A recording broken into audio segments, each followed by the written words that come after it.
This program is brought to you by thepodcastfactory.com.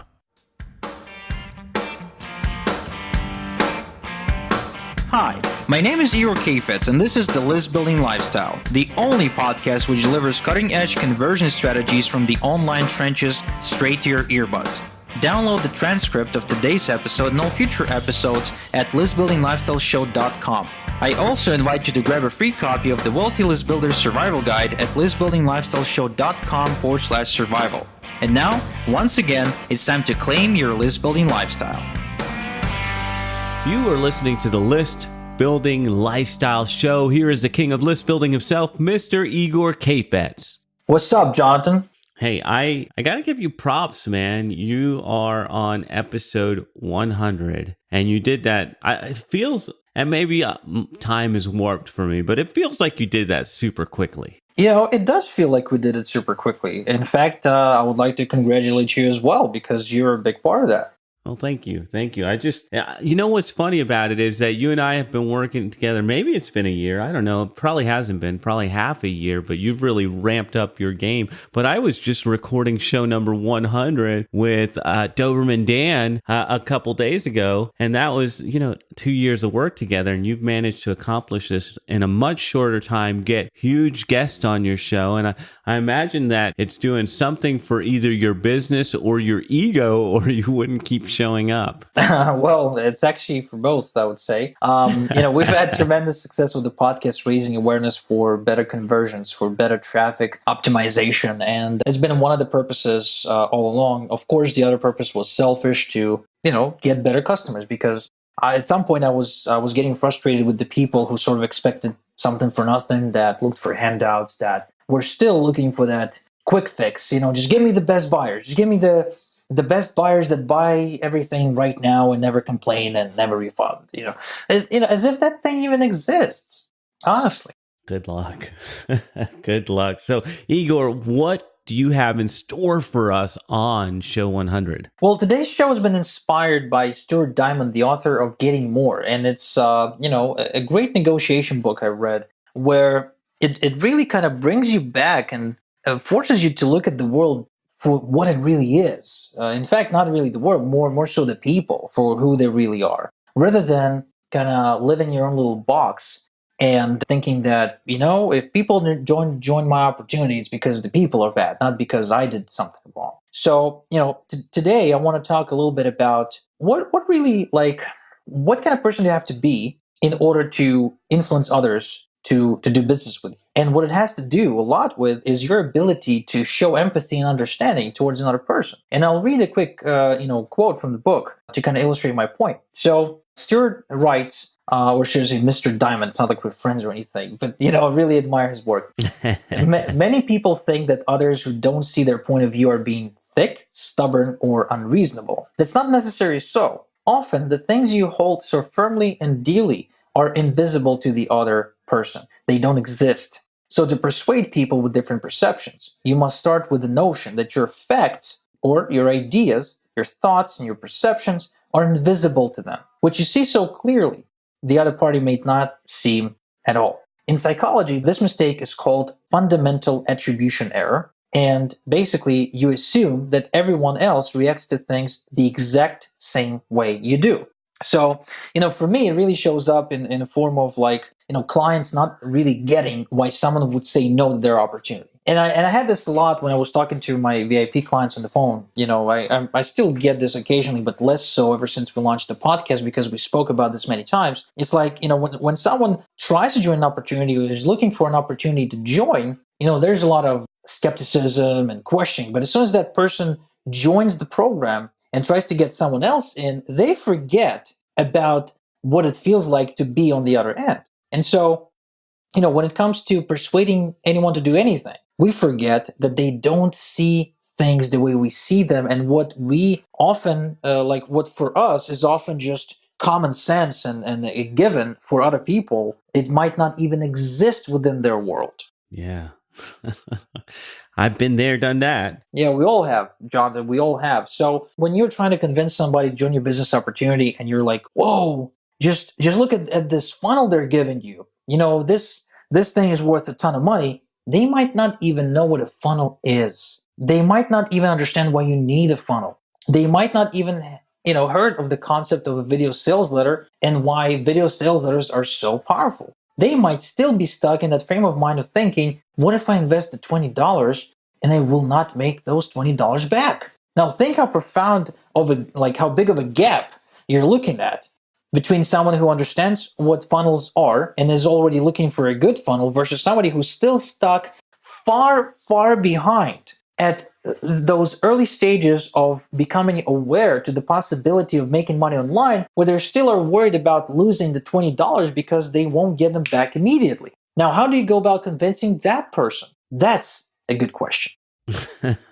Are you giving the answers away, or do we have to buy your product? Oh no, this episode is not about getting you the answer to that question. This episode is about making you aware of the huge gap between where often you are and where you expect your prospects to be. Because you might be joining your fifth opportunity right now after 6 years of going from one opportunity to the next, not having success. You learned a lot. You know what list building is. You understand the value of a video sales letter. You understand the concept of a team and why you need one. You seek high quality mentoring, etc., etc., etc. And somebody who tries to join you is still at that place where all they want is a proven, overnight, get rich quick system. So if you now then talk to them about this awesome coaching you're getting for free with your opportunity, that rings absolutely that just does nothing for that other person.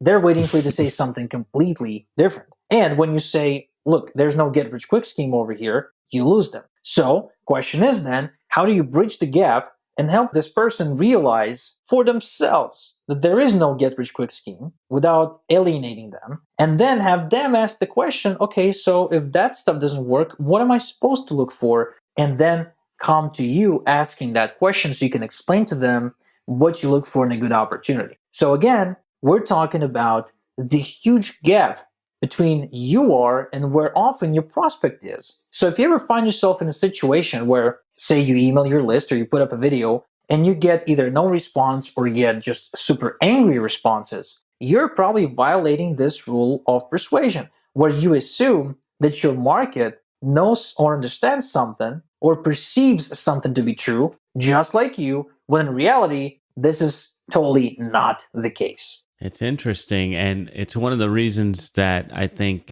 podcasting is working so well for you is because you're actually already doing that in these episodes, right? You're educating people, you're giving them ideas, you're giving them the smarter question to ask, but not necessarily in a brute force manner. You're just planting the seed, kind of like Inception. It's in the back of their head and it grows till it becomes their idea. And then they come to you more prepared, more willing to buy, and more ready to take action. Yeah, exactly. And, this is, of course, marketing examples. What about real life? Did you ever try to convince, maybe you've had an argument with your spouse at one point about something that was so obvious to you, which wasn't really obvious to them? I remember a couple of weeks ago, I really got angry, with my wife, and I stopped talking to her. I just didn't talk to her for like 2 days. And a buddy of mine came home. He's like, I noticed something's off between you guys. What's up? And, he's a close friend. So, I say, well, look at this. We're in my home office. Look at this.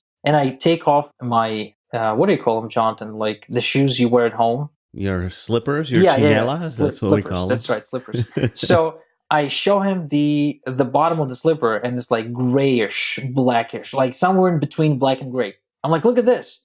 She hasn't cleaned the house for 2 freaking weeks. Oh, shit. I can hear the sand crumbling beneath my feet.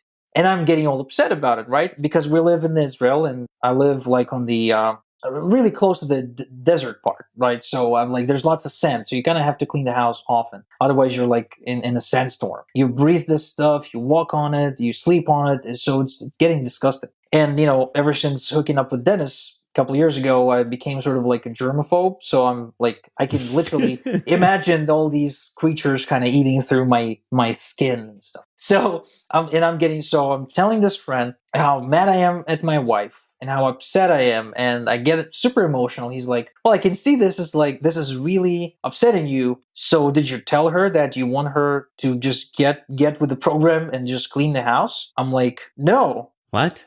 And he's like, what? Yeah, he's like, what? Doesn't make any sense. I'm like, well, she's supposed to get it on her own because, it's one of her things that she's doing in the house. I make the money and I, pick Erica up from school and do this, and we have our, tasks that we're supposed to do, and one of the things she's supposed to do is keep the place clean. He's like, well, I'm sure if you just tell her that, you're really upset about the sand, on your slippers and that you really hate breathing this stuff, she will just clean the house. So essentially what happened was I snapped at my wife later that day. It was really, it was a difficult conversation. I'm not proud, for doing that. But after that, I recognized the truth in what my friend told me. And the next time it happened, because, that's how my wife is, having an argument about it doesn't help. So it happens often. I just asked her. I said, Anastasia, look, the house is really dirty. Can you clean it? She's like, yeah, sure, I'll do it tomorrow morning. Really? That's it. Yeah, that was it. So I was just supposed to tell her because, she just waits for me, apparently, to tell her to do it. Now, you got it good. I had to hire a cleaning lady. I insisted. I said, let's hire a cleaning lady. She said, no, I don't like anyone else cleaning my house. I don't like other people cleaning my house. I'm like, okay, fine. Then just do it on time, So anyway, my point is get on a schedule, lady. Yeah, like get on with Jonathan. He knows how to stick to a schedule. Look at what wake up 4 a.m. and clean the house. No, but seriously, notice that we had a communication gap after. Damn it, how long is it? 8? I think it's 8 years. I hope she doesn't listen to it because I'm not sure. But I think it's been 8 years since we've been living together. And we still have communication issues. Now imagine how many communication gaps you might have with a person you never spoke to before. A stranger. 1 million, 2. So how come are you so surprised when you send them a pitch for your program and it just doesn't hit? Right. You don't even know what angle, where they're at. That's well, you know what? That is a good reason. And I know you do this all the time, but that is such a great reason for you to spend time in your market daily, talking, listening, finding out where their head's at, because it's going to be in a totally different place than yours is. Oh, yeah, absolutely. And if you have the opportunity to connect with your market, it's awesome.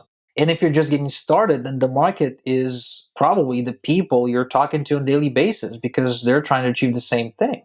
So my advice to you is to first recognize that you don't know anything about the other person. And second advice is to not assume that you know what they know. In fact, assume you know nothing, absolutely nothing, and then go to work to find out exactly, or at least approximately, what they know, based on which you can then build your infotaining content. Because unless you do it, you can be writing 100 emails per day. None of them will hit because there's just too big of a gap between where they are and where you expect them to be. Good advice there. Could be missing the mark no matter how many emails you send. Damn it, man. Now we got to go do work. Well, you got it, yeah. I mean, think about it. Why would you spend 2 years mailing your list and not getting any results if you could just spend a day or two researching where your market's at and then just adjust your marketing and start getting results from day one? I mean, it doesn't make any sense, right? Because, logically, that's the way to do it. But emotionally, what we do when we join a program, we just rush. We rush through it. We just say, you know what? I'm not interested in talking to the people who don't understand what I'm saying. I want to talk to the people who are already, over here and know the value we provide. Well, you know what? Good luck with that. Because most people you're going to talk to have no freaking clue what you're talking about. You'll have to get down. Or should I say, not to get down, but more so to take a few steps back and align yourself with where they at, with the way they see the world, with the way they perceive business opportunities, with the way, they feel about sharing their dream with their family. I mean, here we are, right, selling the dream, and we tell people, hey, join this program and you'll make a ton of money. But what we forget is that a lot of these people, while they secretly want to join the program, they're embarrassed to admit to their loved ones that they have this dream and that they want to leave their day job. So how can you convince someone get off the fence if you don't acknowledge their present situation? They won't even listen to you. And that's the thing. That's the other thing. they will physically not be able to listen to you, or physically not be able to see your advertising for what it really is, unless they feel acknowledged in that way. Yeah, there's a couple big lessons there. One of them is, and it's funny with you being on the other line here, but there's a lesson in humility there, humbling yourself and getting to where they're at. And the other lesson there is meeting your market exactly where they are, because you have a certain view of the world and they don't have that view yet, and you got to get to that shared view like you and your wife did. I expect you to clean the house and you better clean it. Yeah, and honestly, it's so much easier to communicate with somebody. There's way less friction, there's more communication, there's more compliance, and you really find yourself in a situation where you don't really have to say all that much anymore for people to be convinced to do business with you, because they feel you know exactly where they are. They feel understood by yourself. When that happens, there's no hostility, there's no skepticism. Because if I know that I'm talking to somebody who understands the place I'm at, I will then assume they understand everything else, and I will not fight them. I will not see them as somebody who never walked a mile in my shoes. That's why, for instance, when I got married, I got closer with my dad. That time I got really close with my dad because I then could discuss all the things that bothered me and kind of got under my skin about marriage. And every time I would start talking about one of those things, you would see him kind of closing his eyes and slowly nodding his head. It is sort of reaffirming that, yeah, I know, man. I went through the same thing 25 years ago when your mother and I got married. And, then from that point forward, guess who I went to when I had marriage issues? My dad, because, he understood me. I could have gotten to a marriage counselor, but hey, my dad understands me, so I'll go talk to him. Nice. All right, so we're coming close to wrapping up. Any closing statements, Mr. Kheifets? Yes, absolutely. Assume you know nothing. I mean, I actually got this thing tattooed on my arm, believe it or not. And if you follow me on Facebook, you've seen me post about it. I have I know nothing tattooed on my arm because, Leo Tolstoy said it's the highest degree of human intelligence. The smartest people in the world assume they know nothing. They don't make assumptions, and they don't lock themselves into one box. They are smart enough to recognize that other people have other boxes, that other people see things differently. And so that what allows them to be effective, smart, and pretty much just unstoppable, because if you can cater to what other people feel and think about, that makes you into the ultimate influencer. So it's safe to say that for listening to this show, you have learned nothing, you know nothing, and you should come back to get some more nothing next time. All right, another list building lifestyle show's in the can. We will be back with you next time. Thank you for listening to the List Building Lifestyle.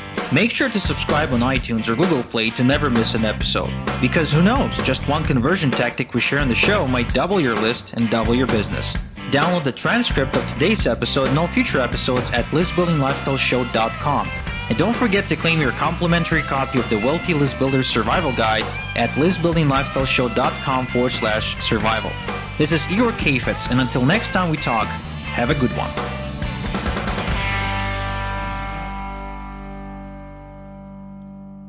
This is the podcastfactory.com.